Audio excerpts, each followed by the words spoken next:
Hi hello అందరికీ నమస్కారం. మీరు చూస్తున్నారు జీఎస్కే టెక్కీ ఫ్యాక్ట్స్. ఈరోజు మనం మాట్లాడుకునే టాపిక్ అసలు మూవీస్ని టెక్నాలజీ యూజ్ చేసి ఏ రేంజ్లో ఆర్ ఎన్ని రకాలుగా పైరసీ చేస్తున్నారనేది చూస్తున్నట్టయితే మీరు కన్ఫామ్గా షాక్ అవుతారు. ఎందుకంటే మీరు ఎప్పుడైనా థియేటర్కి వెళ్ళుంటే మీ పక్క సీట్ పర్సనే ప్రైవసీ చేయొచ్చు. సో లాస్ట్ వరకు చూడండి. ఇంకా స్టార్ట్ చేస్తే పైరసీ అంటే జస్ట్ టోరెంట్స్ డౌన్లోడ్ చేయడమే కాదు, ఇది ఒక బిగ్ రేంజ్ గేమ్ ప్లాన్స్. కొంతమంది celebrities or big big persons కావాలనే కొన్ని మూవీస్ని పైరేట్ చేసి, బట్ మనం ఇప్పుడు చూసేది అది కాదు. టెక్నాలజీ యూజ్ చేసి అసలు ఎలా అండ్ ఎన్ని విధాలుగా పైరసీ చేసే ఛాన్స్ ఉంది అనేది. Screen recording and high end capture devices. చాలా మంది థియేటర్లో high quality cameras and screen recorders use చేసి పైరసీ చేస్తున్నారు. ఆల్సో మోడర్న్ డివైసెస్లో 4K or specialized capture cards తోటి రికార్డ్ చేస్తున్నారు. అది ఎలా ఉంటుందంటే నియర్లీ థియేటర్ క్వాలిటీ ప్రొవైడ్ చేస్తుంది.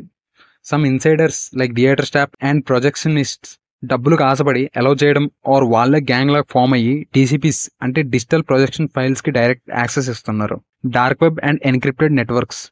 వన్స్ ఏదో ఒక థియేటర్లో ఎవడో ఒక డబ్బులకు అలవాటు పడి అలౌ చేస్తే మూవీ పైరసీ చేశాడు అనుకుందాం.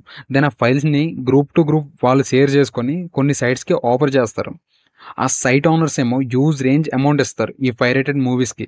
ఎందుకంటే వాళ్ళకి ఫుల్ ఇన్కమ్ అక్కడే వస్తుంది, ట్రాఫిక్ హెవీగా రావడం వల్ల, మంచిగా యాడ్స్ ద్వారా. సో ఇలాంటి ఫైల్స్ షేర్ చేయడానికి డార్క్ వెబ్లో టోర్, VPNs, private peer to peer network use చేస్తూ ఉంటారు.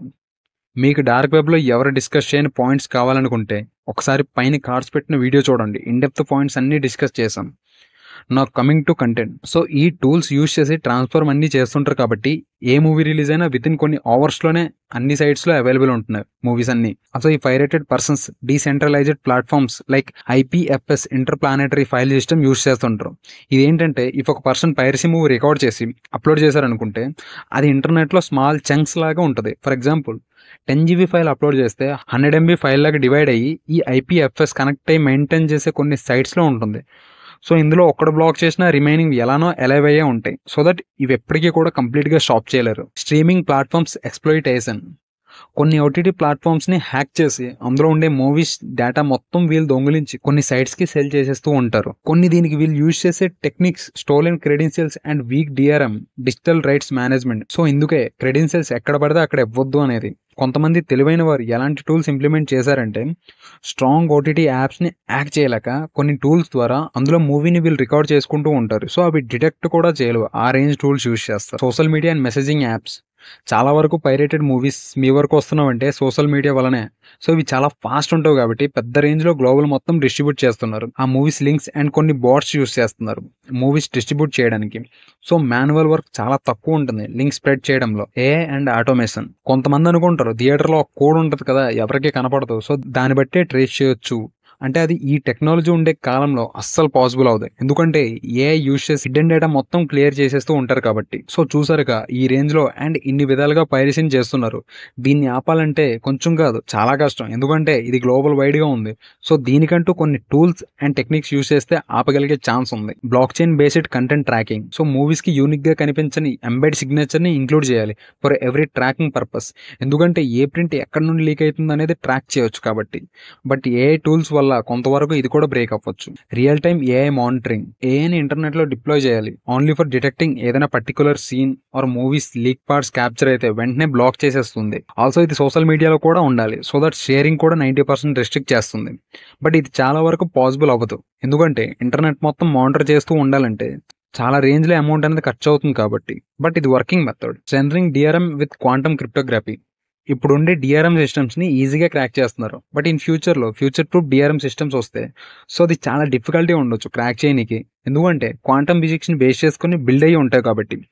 అసలు ఎలా అంటే వన్స్ వ్యూ చేస్తే ఇంకోసారి సేమ్ ఫైల్ యాక్సెస్ ఎప్పుడూ చేయలేడు, ఆటోమేటిక్గా డిస్ట్రక్షన్ అయిపోతుంది. Behavioural nudging and gamification. Movies and OTT platforms కూడా కొంచెం రేట్లు తగ్గించి అందరికీ అవైలబిలిటీలో రేట్లు పెడితే మేబీ కొంచెం పైరసీ తగ్గే ఛాన్స్ ఉంది. అదో మంచి మంచి ప్రోగ్రామ్స్ రన్ చేయాలి ఫర్ ఎడ్యుకేట్ పైరసీ వల్ల ఎంత పెద్ద రిస్క్ అవుతుంది అనేది. Decentralised content delivery with controlled access. Also కొన్ని OTT ప్లాట్ఫామ్స్ కూడా వాళ్ళకి డేటా యాక్సెసిబిలిటీ లేకుండా ఓన్లీ ఎప్పుడైతే వాచ్ చేయడానికి వస్తాడో అప్పుడు వెరిఫికేషన్ కోసం అలౌ చేయడం బెటర్. సో దట్ ఇప్పుడు ఏదైనా స్పెసిఫిక్ పర్సన్ నుండి లీక్ అయినా మనం ఈజీగా కనుక్కొని ఆ పర్సన్ని అండర్లోకి తీసుకోవచ్చు. Global cyber crime collaboration. మన గవర్నమెంట్స్ పైరేటెడ్ సైట్స్ని బ్లాక్ చేస్తూ ఉంటారు, బట్ ఒకటి బ్లాక్ చేసిన వెంటనే ఇంకో 4 సైట్స్ పుడతాయి. ఎందుకంటే ముందే అన్నీ రెడీ చేసుకొని పెట్టుకుంటారు కాబట్టి.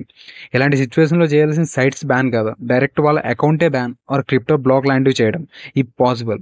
సో దట్ స్టాప్ అయ్యే ఛాన్స్ ఉంది. సో ఇవి పాయింట్స్. సో పైరసీ ఎంకరేజ్ చేయాలన్నా ఆర్ కంప్లీట్‌గా క్లోజ్ చేయాలన్నా మొత్తం మన చేతిలో ఉంది. సో మనం ఆ సైట్స్ విజిట్ చేయకుండా ఉంటే వాడు మహా అయితే 9 సినిమాలు పైరసీ చేసి 10వ సినిమా దగ్గర ఆగిపోతాడు. ఎందుకంటే ఇన్వెస్ట్‌మెంట్ తప్ప రెవెన్యూ రాదు కాబట్టి. So say no to piracy.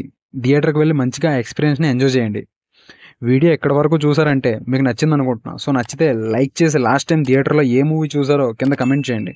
అలానే వీడియోని సబ్స్క్రైబ్ చేసి షేర్ చేయండి. Thank you.